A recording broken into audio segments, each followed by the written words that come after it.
पहला सवाल, नतीजे आए 4 जून को, उसके बाद अजीत भारती के एक वीडियो ने एक्स हैंडल पर आग लगा दी। आपने सीधे सीधे जेपी नड्डा का 10 बार नाम लेके कह दिया कि जो कुछ भी हुआ जेपी नड्डा की वजह से हुआ, अमित मालवीय की वजह से हुआ। कैसे कोई दूर कर सकता है अपने को भगवा रंग से, जब उसी पे बनाए पर, उसी भगवे रंग पर आप 200 से 303 पहुंच गए?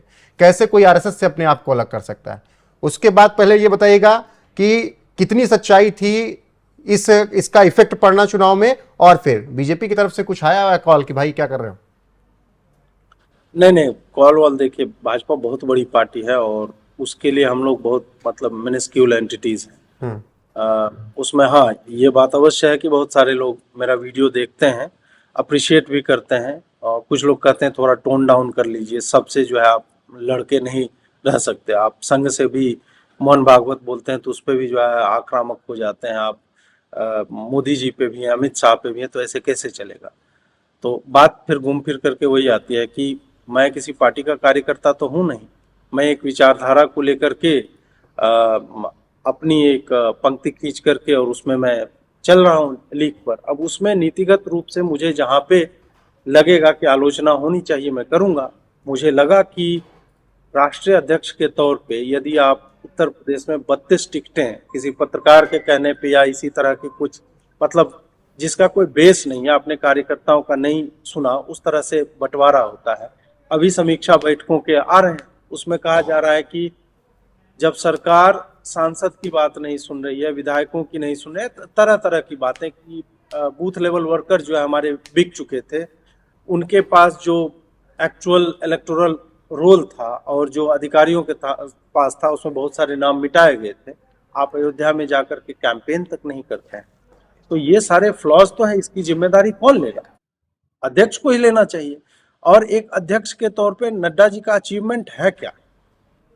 जेपी नड्डा जी को सोचना चाहिए क्या है आपका अचीवमेंट। इसी तरह आईटी सेल के ऊपर तो मैंने 1.5 घंटे का वीडियो बनाया और वो सकारात्मक आलोचना है कि भाई तुम में मैंने ये 13 समस्याएं देखी हैं, 9 समाधान के बिंदु दे रहा हूं, इस तरह से तुम अपने आप को और भी बेटर कर सकते हो। उसमें अगर तुम्हें लगे लॉजिकली मैं बोल रहा हूं तो उसमें कुछ बिंदुओं को अपनाया जा सकता है। तो जब तक देखिए सिस्टम में आप रहेंगे तो सिस्टम में यस मैन धीरे धीरे एक्यूमुलेट होते चले जाते हैं। 10 साल हो गया ना इस पार्टी को सत्ता में रहे, तो अब इनको हाँ अरे गजब कर दिया, एपिक बना दिया आपने, ये सुनने की आदत हो गई है।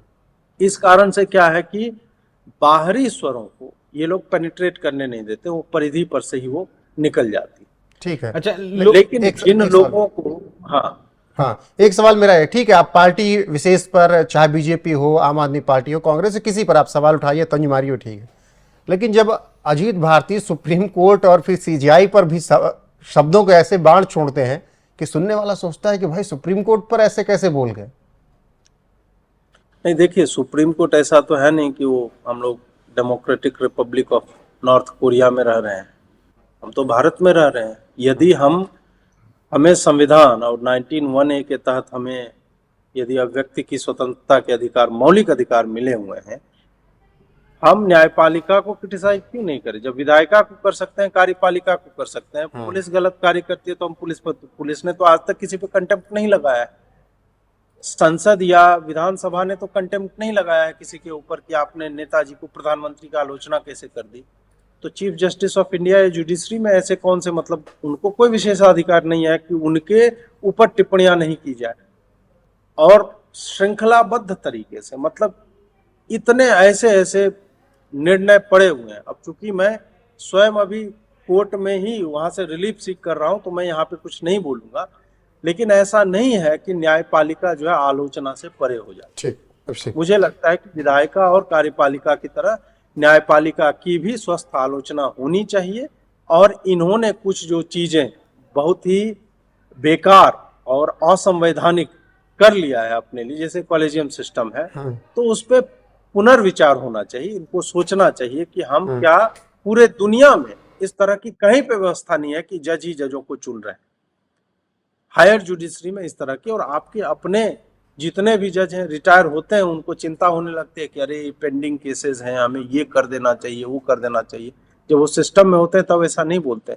बहुत सारी समस्याएं जिस पे बोलना चाहिए, और मुझे लगता है कि हर व्यक्ति को किसी भी तरह से संस्थागत तरीके से यदि भ्रष्टाचरण हो रहा है या फिर कार्य जो है सही ढंग से नहीं हो रहा है तो उनको आलोचना का अधिकार है। इस पर कंटेम्प्ट का केस नहीं होना चाहिए किसी के ऊपर।